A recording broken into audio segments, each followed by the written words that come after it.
Hello, everybody, and welcome back to the biology class. So today we would review the cellular respiration. Cellular respiration is the respiration, that is to say, the breaking down of the nutrients in the cell. So it happens in the cell, and this is what gives energy to the cells. So how does the body get energy from eating lettuce? Your body gets energy from eating lettuce by breaking down the lettuce into smaller components. They use oxygen to break down the lettuce to release energy, also release some other components like water molecule, soil, and carbon dioxide. These are the products of respiration. So among the things you need to listen to properly is anaerobic process, aerobic respiration, aerobic process, glycolysis, Krebs cycle, and fermentation. Uh, the early micro scientists, they believed there was a specific type of bacterium called cyanobacterium, which was a photosynthetic autotroph. That is to say, is an organism that is a bacterium that has a capacity to make its own food. So, and the scientists added that it was a major contributor of oxygen to the atmosphere in those days. So, overview of cellular respiration. Organisms obtain energy in a process called cellular respiration. So the equation for cellular respiration is an opposite reaction of photosynthesis. What does this word mean? It means that if the plants wants to make their food, they have to combine CO2 plus H2O plus light energy to produce glucose and oxygen. But now the case of respiration, the cellular respiration is a reverse reaction, is an opposite of the reaction. So this is why you have glucose being broken down by oxygen, and that gives you CO2 plus H2O and plus energy. Cellular respiration occurs in two main parts. One is glycolysis, and the other one is aerobic respiration. Glycolysis is known to be anaerobic respiration, meaning it does not require energy to take place. And this is the reason why it happens in the cytoplasm of the cell. In the cytoplasm of the cell, there is no or very limited amount of oxygen. So that's the reason why the process of glycolysis usually take place in the cytoplasm, or sometimes we call it the cytosol. Aerobic respiration involves what we call the Krebs cycle. So the Krebs cycle and electron transport, they are the ones involved in aerobic respiration. And among the things you're supposed to know is aerobic respiration would require oxygen to take place. Now, this is a cellular respiration that happens and where it happens. Cellular respiration, as I've mentioned to you, usually happen in the mitochondria. So the first step of cellular respiration is glycolysis. Glycolysis is a splitting of glucose molecule into two pyruvates. So, and that process would generate or produce ATP. Mind you, in the beginning, I said to you, if you remember in the class, glycolysis is a process that would not happen by itself. It doesn't happen just normally. It actually needs ATP to break down the bond between the glucose molecules before it could happen. It's not a simultaneous reaction. Because if it is a simultaneous reaction, is going to continue to happen in the body over a long period of time. And then you would waste resources. So that's the reason why glycolysis needs some ATP before the process could start. Although during the process of glycolysis, some ATPs are being produced as well. For example, we need 2 ATPs to split the glucose molecules into 2 pyruvate. And in the process of producing pyruvate, 4 ATPs are being produced. That is to say, 2 ATP from each pyruvate, making a total of 4 ATPs produced during glycolysis. But if the question comes that how much ATP is produced at the end of glycolysis, you would say 4. But if the question says what is the net ATP produced in the glycolysis process, so you would subtract the 2 that was used in splitting the glucose from the 4 that was produced in the process. So that gives you a net ATP of 2. If that is clear, then the next stage will be the preparatory reaction. So the preparatory reaction is a reaction that prepares for the Krebs cycle. When we say something prepares, that is to say it gets all the things which are needed for the process of Krebs cycle to happen. So in the Krebs cycle, this is where the process of breaking down glucose and many other reactions will happen. And electron transport chain and chemiosmosis would happen at the end of the reaction to produce a lot of ATP. So we're going to talk about each of these processes one after the other. So glycolysis, which is the first process. In glycolysis, glucose is broken down in the cytoplasm through a process of glycolysis. 2 molecules of ATP and 2 molecules of NADH are formed for each molecule of glucose. The meaning is 1 molecule of glucose would produce a net of 2 ATPs and 2 molecules of NADH when a glucose is being broken down. So this is a kind of a chart that gives a clearer picture. So this is glucose, which is got 6 carbon atoms. So it's been split, it's been broken down here. So in the process, 2 ATPs are being used, and that's why you see that ADP is produced, because whenever you expend the energy in ATP, it becomes ADP. So the glucose is being broken down into G3P. So the G3P is 3 carbon atoms. So it breaks the glucose down into 2 3 carbon atoms. So that process, I told you before, if you could still remember, that the G3P is a high energy molecule.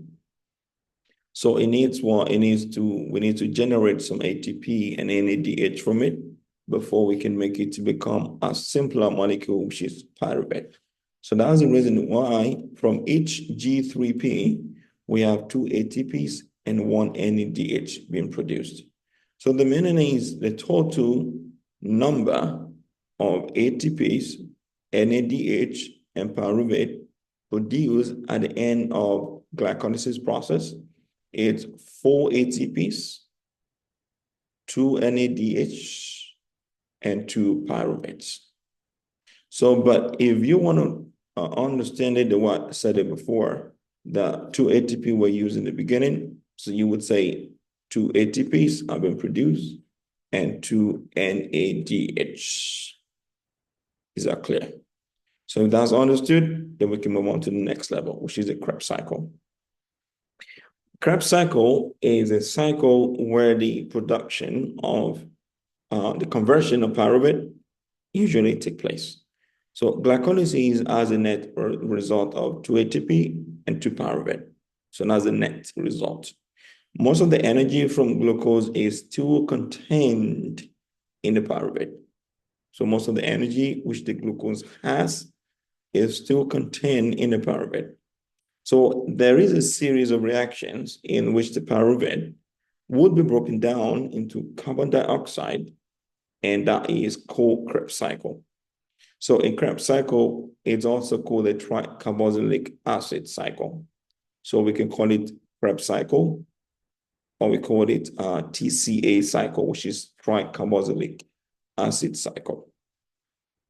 Now, but before the Krebs cycle, there is something we call the preparatory reaction. So what happens in this preparatory reaction? As you know, in the production, in the glycolysis reaction, the product was pyruvate. So in the preparatory reaction, the pyruvate would react with coenzyme A, which is called CoA. So when the pyruvate reacts with the coenzyme A, called CoA, it forms what we call acetyl-CoA. So the meaning is pyruvate plus coenzyme A will produce for you acetyl-CoA. And also it produces carbon dioxide. So in that process of producing acetyl-CoA, one carbon dioxide molecule will be expelled. Mind you, you have one pyruvate, it has 3 carbon atoms, isn't it? If you produce one carbon dioxide from it, how many would remain? It will remain 2. So that's the reason why acetyl-CoA will be 2 carbon atoms, not 3, like pyruvate, because one carbon dioxide is already produced using one carbon atom. NAD plus is being converted to NADH. As I told you before, oil rig means oxidation is a loss of electron, while reduction is a gain of electron. When NADH, when it loses electron, it becomes NAD plus. But when it gains electron, it converts back to NADH. Acetyl-CoA, which is the product of the preparatory reaction, would migrate into the mitochondria matrix. So the open space in the mitochondria is called the mitochondria matrix. Now let's talk about the steps involved in the Krebs cycle. Acetyl-CoA combines with 4 carbon compound to form citric acid. Why does it need to combine with 4? Mind you, I told you just before now that pyruvate has 3 carbon atoms. 1 carbon atom is being used to produce CO2, remaining 2. And there is no way the Krebs cycle could start except it has 6 carbon atoms or 6 carbon compounds. So it needs to get 4 more, which is called carbon fixation. So 4 carbon atoms, carbon compounds would mix with the acetyl-CoA to produce citric acid. Citric acid would have 6 carbon atoms. Then the citric acid would then be broken down to release molecules of carbon dioxide. So it's going to release 2 molecules of CO2. When it doesn't release it, then you will know that you have only 4 remaining. So then it's going to generate 1 ATP, 3 NADH, and 1 FADH2. Mind you, this is what is being produced in 1 pyruvate. So the meaning is 1 glucose would produce times 2 of these things we have here. So 1 glucose will produce 2 ATPs, 6 NADH, and 2 FADH2. I told you the difference between NADH and FADH2 before, because FADH2 needs 2 electrons to get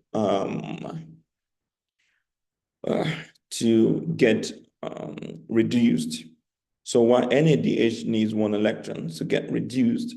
So that's the reason the main difference between them is NADH is produced more faster in the process than FADH2. So that's why when you produce 3 NADH, you produce only 1 FADH2 because NADH gets into the reaction process before the FADH2. Finally, acetyl-CoA and the citric acid are being generated and the cycle would continue. So acetyl-CoA, which is having 2 carbon atoms, and also citric acid are being produced and the cycle would continue. The cycle is being summarized here. So that's the reason it says the net yield from the Krebs cycle is 6 carbon dioxide molecules. So the net yield from one Krebs cycle is 6 carbon dioxide molecules. That is to say, this times 3. You know, to here, so you multiply that by 3. So 6 carbon dioxide molecule, 8 NADH, and 2 FADH2. Let's count it and see how it is that way. The pyruvate process, the pyruvate from glycolysis, so which is 3 carbon atoms or 3 carbon compounds. 1 carbon is being used to produce CO2, remaining 2, isn't it? So then we had CoA enzyme, which entered the reaction. So in that process, there is a production of NADH. So that's 1. Then the acetyl-CoA, which is 2 carbon atoms with CoA, will release the CoA and produce what we call the citric acid, because there is 4 carbon molecules joining the reaction in the process called carbon fixation. So that produces citric acid, which is 6 carbon molecular compounds. So in that process, another NADH is being produced, because every time there is a breakdown or there's a production, there will be electrons being released. And once the NAD plus is able to get access to electrons, it would gain it.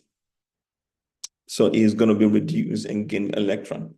So after that, then 1 carbon dioxide is being produced, remaining 5 carbon atoms. Another carbon dioxide is being produced and another NADH is being produced. Then 1 FADH2 is produced from FAD and another ATP is being produced. Then we have another NADH being produced in the process. So when this production, you would see that from the 6 carbon compounds, you have 1, 2 CO2s. So meaning you've expended 2 carbon atoms. So now you've got 4 remaining here. And that's why you have 4 carbon molecules recycling itself into the process of the reaction. So I think this is clear. So if you count the number of ATPs you have 1 ATP for 1 pyruvate. That is to say, for glucose molecule, which is 2 pyruvate, you would have 2 ATPs. Also, you have 8 NADH. If you count it, you will see 1 here, 2, 3, and 4. So 6 has been produced in the Krebs cycle, and 1 is produced in the glycolysis. And you have 2 FADH2, because FADH2, you have 1 in 1 pyruvate and the other one in the second pyruvate. So let's talk quickly about the electron transport. Electron transport occurs in the mitochondria matrix. So what does that actually mean? It is a process which would help to generate a lot of ATP, because ATP produced in this process is not enough. So you need to make more. So what happens is, this is a pyruvate molecule. So you have 10 NADH and FADH2 bringing in electrons. They bring in electrons to the process. So on the membrane of the mitochondrial membrane, you have several proteins, or we call transport proteins. So these transport proteins, they would help to transport the electron from one protein to another one to another one. So what happens here is these 2 electrons got transported by the first protein. Every time 1 electron crosses a protein, the protein opens up and releases 1 hydrogen ion to the where it releases it to the intermembrane space. Because the hydrogen ions are in the mitochondrial matrix before, but every time the electron passes through the protein, it opens up the protein and allows the protein to release 1 hydrogen ion into the intermembrane space. So the same thing happens here, the same thing happens here. In the process of doing that, suddenly oxygen comes into the reaction. So once oxygen comes into the reaction, the electron would combine with the electron will combine with the oxygen and the hydrogen ion to produce water molecule. So once the water molecule has been produced, then the process of electron transport chain will stop. So that's the reason why the last molecule that accepts electron in electron transport chain is water, or you say oxygen. If you find oxygen, if you find water, it is the same. That is to say, water was being produced, and that leads to the end of the electron transport. Mind you, during the process of release of hydrogen ion into the intermembrane space, now you would have a high concentration of hydrogen ion in the intermembrane space. So what happens is the ATP synthase, which is a special type of protein, would open up and allow an influx of the extra or excessive hydrogen ion into the mitochondrial matrix. So when that happens, when it opens up, every time one hydrogen atom crosses it, one ATP is being produced. That would continue to happen until 32 ATPs are being produced. So that would lead to a lot of ATP being produced to be used in the system. Now let's talk about the prokaryotic cellular respiration quickly, because we already know the prokaryotic cells, they are cells with a membrane-bound organelle. So the mitochondria is not even found in the prokaryotic cells. So how would they have a mitochondrial membrane for the process of electron transport? So they can't have it. So what would happen is they would use a membrane of the cell itself for the process. So that's the reason it says some prokaryotes undergo aerobic respiration. They do not have mitochondria, so they use a cellular membrane as a location for the electron transport. I think you understand that. Now let's talk about anaerobic respiration. Anaerobic respiration is a respiration where oxygen is not involved in it. So when oxygen is not available, the cells cannot follow glycolysis. So there will be a production of energy, breaking down of compounds using no oxygen. So anaerobic process that follow the glycolysis is anaerobic respiration, or we call it fermentation. The fermentation process occurs in the cytoplasm of the cell. It produces NAD plus and ATP. But the number of ATP produced is very infinitesimal. So mind you, it produces one NAD plus and ATP. Now let's talk about the two types of fermentations we have. One of it is called lactic acid fermentation. So what happens is the enzyme would convert the pyruvate made during the glycolysis into lactic acid. So this lactic acid is what causes your muscles to ache if you do very strenuous exercises, because there is not enough oxygen and the body has to continue with the activity. So what happens is they will go through the process of anaerobic respiration, and that would produce a lot of lactic acid in the muscles, and that makes your muscles to ache days after. So the second one is the alcohol fermentation process. So this process occurs in yeast and also some bacteria. So what happens here is it converts the pyruvate into the ethyl alcohol and carbon dioxide. I want you to master these two things very well. The product from lactic acid fermentation is lactic acid, and the product from alcohol fermentation is ethyl alcohol and carbon dioxide. This is a diagram that actually summarizes everything. So when oxygen is absent or is in limited supply, the fermentation happens. So you would see the glucose has been broken down in the process of glycolysis to produce two pyruvates. So the two pyruvates will be broken down in the absence of oxygen to produce NAD plus and also to lactic acid. So about alcohol fermentation, it produces an extra compound, which is CO2. So that is the reason why 2-acetaldehyde is produced instead of lactic acid. And you will see that that will give you 2-ethanol. So the difference between the lactic acid fermentation and alcohol is the lactic acid will produce 2 lactic acids, and the alcohol will produce 2-ethanol and 2 carbon dioxides. So we want to look at the relationship between photosynthesis and cellular respiration. Photosynthesis and cellular respiration are interrelated. They interact with each other. Together, they provide most of the energy for light processes.